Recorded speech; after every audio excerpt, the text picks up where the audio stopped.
tous, j'espère que vous allez bien. Je vous retrouve aujourd'hui pour un tirage intemporel, une lecture intuitive que vous pouvez écouter à n'importe quel moment de l'année, de la journée, peu importe. Si vous êtes tombé sur cette vidéo, ce n'est pas par hasard, c'est peut-être justement que vous avez un message à recevoir et il est caché dans ces jolies petites cartes. Cette vidéo s'adresse à toutes les personnes qui ont une demande particulière ou qui souhaitent avoir un éclairement général dans un domaine en particulier. Ça peut s'appliquer au domaine professionnel, amoureux, sentimental, peu importe. Ça concerne vraiment votre situation personnelle. Je vais donc vous demander de choisir parmi ces deux tirages.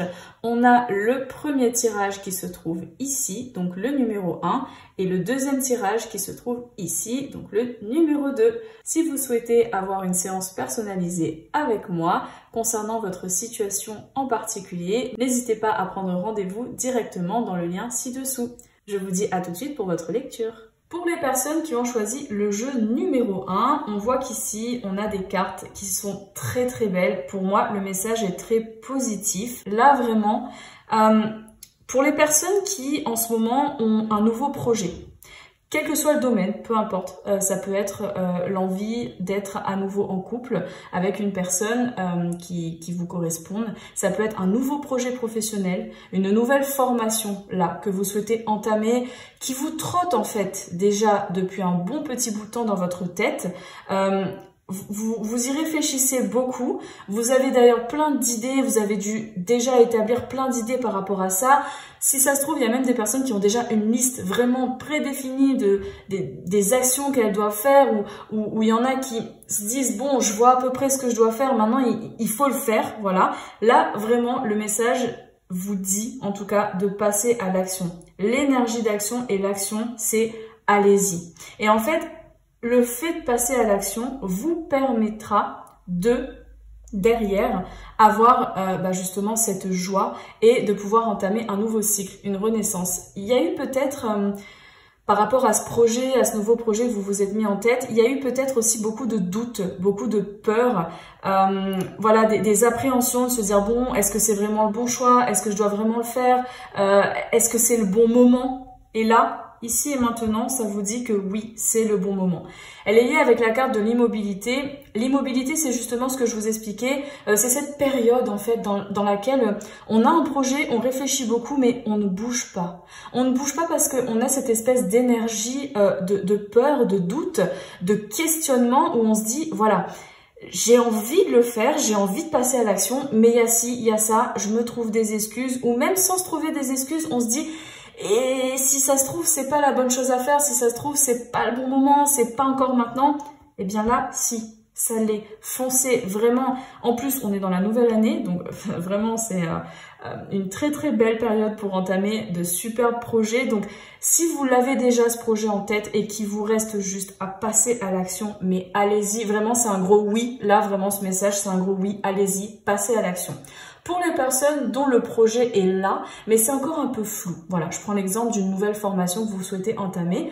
Bon, vous voulez avoir cette nouvelle formation, vous voulez vivre cette nouvelle formation, mais vous avez juste le nom en tête. Vous voyez, vous n'avez pas encore fait les démarches de chercher un centre de formation, de réfléchir sur le coût que cette formation va coûter, sur comment gérer cette formation dans le temps en fait qui vous est accordé dans la semaine, en parallèle de votre boulot actuel par exemple. Là, on vous dit justement qu'il faut enclencher, qu'il faut être dans cette énergie d'action. Cette fois, c'est vraiment de prendre en fait, par exemple, une feuille et de se dire « Ok, bon, je veux cette formation. Quelle est la prochaine étape à faire pour pouvoir vivre finalement cette formation, pour pouvoir faire cette formation ?» Bah voilà, la prochaine étape, c'est de trouver des centres de formation. Bon, hop, et ben ça va être l'action à enclencher. Là, vraiment, la question, l'outil que je peux vous donner et qui va vous aider justement à être dans cette énergie d'action, c'est de prendre une feuille, un stylo ou voilà, un agenda, peu importe, mais c'est de se dire, ok, je veux cet objectif, ce nouveau travail, cette nouvelle formation, rencontrer des gens, prendre plus de temps pour moi parce que je me suis dit que cette année, je veux en fait prendre ce temps pour moi, mais j'y arrive pas encore. Voilà, quel que soit votre nouveau projet, votre nouvel objectif, votre nouveau nouveau but. Le truc, c'est en fait de se poser la question suivante. Quelles sont les actions que je dois faire pour pouvoir atteindre ce projet? Et la question d'après, c'est quelle est la première action que je peux entreprendre dès aujourd'hui ou demain pour pouvoir faire avancer ce projet et le réaliser. Voilà, donc c'est vraiment les deux questions clés que je vous donnerai ici et qui vont vous aider justement à enclencher cette dynamique d'action, voilà, pour pouvoir derrière avoir cette période de joie et de renaissance. N'ayez plus peur, vraiment là, laissez les doutes, les appréhensions, les questions de côté, laissez ça derrière vous, c'est terminé. Vous avez cette renaissance et c'est cette nouvelle chose, projet, peu importe, qui va faire en sorte que là, vous allez l'avoir, votre période de renaissance. Vous allez l'avoir. Laissez en fait cette immobilité, cette phase un peu bloquante de par vos doutes, vos peurs, vos craintes. Laissez ça en fait derrière vous et vraiment, allez-y. Allez-y parce que c'est le moment et c'est maintenant, ici et maintenant. Vraiment, soyez en confiance. Action, c'est parti. Je crois en vous. Pour les personnes qui ont choisi le jeu numéro 2, on va voir tout de suite ce que ça nous dit. Très bien. Oh, belle carte. Très, très belle carte. Très belle carte. Ok. Ok. Alors, ici, quel que soit le domaine, ça s'applique à n'importe quel domaine, mais je vois en fait que vous êtes dans une énergie, ça parle vraiment plus d'énergie là. Il y a quelque chose en vous qui est pas vraiment très cool, c'est-à-dire que vous devez peut-être certainement vivre une période qui est très un peu compliquée, on va dire. Voilà, c'est beaucoup de questionnements, peut-être d'incertitudes, de doutes, de peurs. Ça peut être des personnes dans votre entourage qui vous dérangent, qui vous gênent. Ça peut être des choses que vous gardez énormément pour vous. Ça peut être une situation que vous voyez, mais vous avez toujours le même regard en fait sur cette situation. Vous ressassez en fait les mêmes choses. Vous jugez, il y a beaucoup de jugement en fait de la situation ou d'une personne, mais je vois plutôt une situation. Bon, beaucoup en fait de jugement par rapport à cette situation. Il n'y a pas de prise de recul. Voilà, c'est ça que je ressens ici. C'est une énergie où il n'y a pas vraiment de prise de recul. Et pourtant, la solution est là. La solution est là dans le sens où, pour pouvoir passer à autre chose, on va dire résoudre en fait cette situation, que ce soit dans le domaine professionnel, ça peut être un projet qui vous embête, des collègues qui vous embêtent, une hiérarchie qui vous embête, ça peut être dans le domaine de l'amour, peut-être un couple qui est... voilà, il y a des petites choses qui dérangent, des petites choses qui dérangent dans le couple, qui sont pas vraiment top, et... Voilà, vous en fait vous ressassez, vous ressassez beaucoup, vous gardez les choses pour vous. Ça peut s'appliquer aussi à l'amitié ou à la famille, c'est la même chose. Ça peut être aussi par rapport à quelque chose qui est à l'intérieur de vous, peut-être d'anciennes situations, d'anciens schémas qui font que vous avez du mal en fait à avoir un regard neuf sur la situation et donc à passer à autre chose. Donc ici on vous dit, donc c'est ce que je vous disais tout à l'heure, oser parler, c'est tout simplement en fait de dire les choses. Ça peut être très bête dit comme ça, mais en fait c'est tellement important, c'est de savoir s'exprimer, d'oser dire en fait ce qu'on ressent, vraiment, mais de la bonne façon. Il ne s'agit pas d'agresser l'autre ou de le dire de façon qui n'est pas forcément chouette. Un outil en tout cas qui peut être très intéressant à faire par rapport à cette carte oser parler, c'est de se demander en fait qu'est-ce qui me dérange, dans cette situation ou dans ce comportement chez l'autre par exemple, et comment est-ce que je peux exprimer ce que je ressens, et je dis bien ce que je ressens, pour pouvoir faire comprendre à cette personne ce qui se passe en moi. Voilà, c'est bien communiquer en fait. C'est vraiment parler, mais avec le je. Pas tu as été méchant. Non, c'est je n'ai pas beaucoup aimé cette parole car ça m'a blessé. Vous voyez la différence? On n'attaque pas l'autre, mais on s'exprime, mine de rien. On dit ce qui ne va pas, on parle en fait, tout simplement. Par rapport à une situation, c'est d'avoir, oui, un regard différent et de cesser le jugement dans le sens où... Alors, cesser le jugement, j'ai l'impression que c'est plus par rapport à vous. Il y a beaucoup d'autocritique. C'est ce que je ressens. Peut-être une forte autocritique. Et là, on vous dit vraiment, oula, ok, stop. Stop. Vraiment, pourquoi se juger comme ça? Mettez plus d'amour, en fait. Plus d'amour. Parfois, je sais pas, je prends une situation, on peut se dire, je suis pas forte, en fait. Je suis pas quelqu'un de fort. Je suis plutôt quelqu'un de faible et pourtant, je devrais être plus forte. Alors, d'accord, mais est-ce qu'on pourrait pas se donner un peu d'amour? Ok, j'ai mes faiblesses, d'accord. Mais quelles sont mes forces à côté? Pourquoi on n'accentuerait pas plutôt notre perspective sur nos forces plutôt que nos faiblesses? Et pourquoi on a ces faiblesses? Et si on mettait un peu d'amour finalement dans ces faiblesses que l'on peut ressentir parfois en nous? Nos faiblesses peuvent être aussi de très très grandes forces. Il faut juste apprendre à les connaître et savoir les exploiter. Je vois aussi ici une très très grande intuition. Pour moi, en fait, vous savez déjà ce qui est bon pour vous à l'intérieur de vous.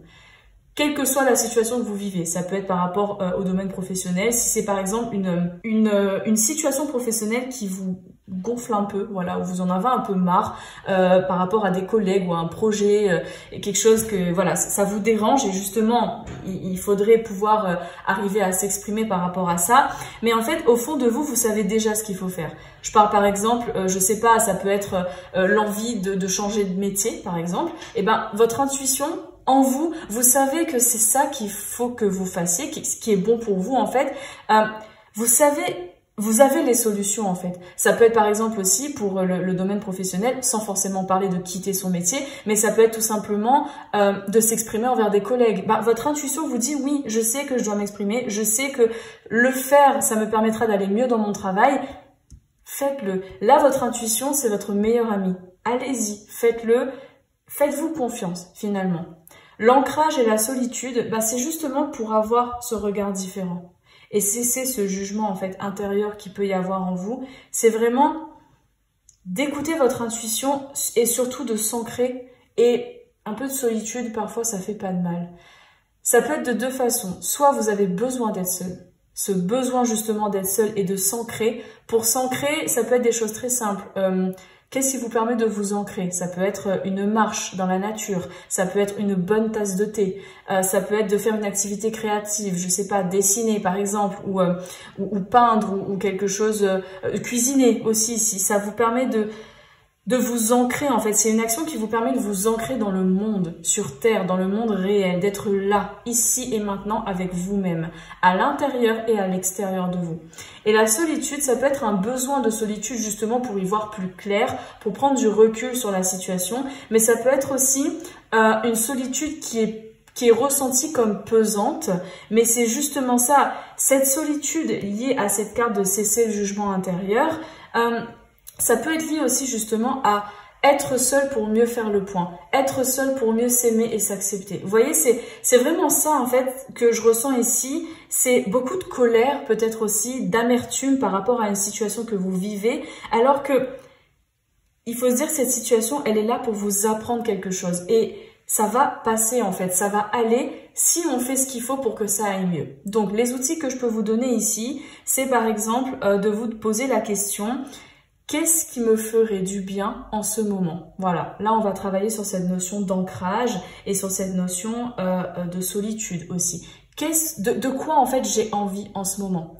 Qu'est-ce que je voudrais mettre en place? Premier outil, première question. La deuxième question, ça serait de pouvoir vous demander pourquoi je me juge? Qu'est-ce qui fait que je me juge? Je me juge sur quoi? Voilà. Je me juge sur quoi? Et comprendre en fait ce jugement. Une fois que vous avez écrit cela, vous avez écrit quelques idées de voilà, je me juge parce que je me trouve trop ci ou pas assez ça. Et c'est justement de se dire oula, pourquoi? Pourquoi en fait je me sens comme ci ou je me sens comme ça? De quoi est-ce que j'ai besoin? Et là on va venir sur une notion de besoin. De quoi vous avez besoin pour vous sentir mieux? Voilà.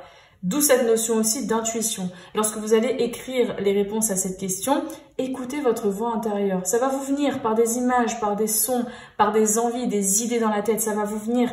Écoutez cette intuition.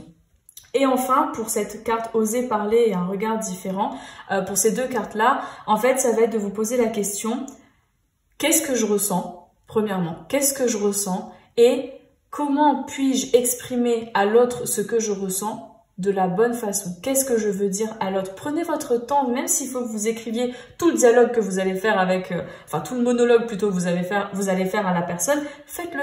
Faites-le dans le calme, faites-le vraiment avec une feuille, un crayon, écrivez si vous avez besoin ou répétez juste avant de le lui dire pour être justement dans une bonne énergie lorsque ça va se passer. Et par rapport à une situation que vous vivez, prenez cette situation et demandez-vous qu'est-ce que cette situation m'apporte de positif? C'est une question qui est pas évidente, mais c'est une question qui est très puissante. Dans chaque situation que nous vivons au quotidien, même si parfois c'est difficile à dire, il y a quelque chose de positif qui en ressort. Voilà, essayez de trouver en fait quel est le positif qui peut ressortir de ça. En tout cas, par rapport à tout ça, il y a quand même de l'espoir. Je vois beaucoup d'espoir, je vois beaucoup de travail sur soi, mais pour quelque chose de mieux derrière. Donc accrochez-vous, ne lâchez rien, n'abandonnez pas. Vous pouvez le faire, ayez confiance en vous, ça va très bien se passer. Allez-y, moi je crois en vous, j'ai confiance en vous et je vous souhaite tout mon courage et je vous envoie tout mon amour. Voilà, c'est tout pour moi. Cette vidéo est à présent terminée. J'espère qu'elle vous a plu. Si vous souhaitez avoir une séance privée avec moi pour que justement on puisse plus s'attarder sur votre cas particulier ou sur votre situation personnelle, n'hésitez pas à prendre rendez-vous via le lien qui se trouve dans la barre de description juste en dessous et on pourra voir ensemble les outils qui vous permettront d'avancer et d'être bien au quotidien dans la vie et avec vous-même. J'espère en tout cas que la vidéo vous a plu. Pensez à vous abonner à ma chaîne pour ne rien rater et je vous dis à très vite dans une prochaine vidéo. Prenez soin de vous et à la prochaine. Bisous!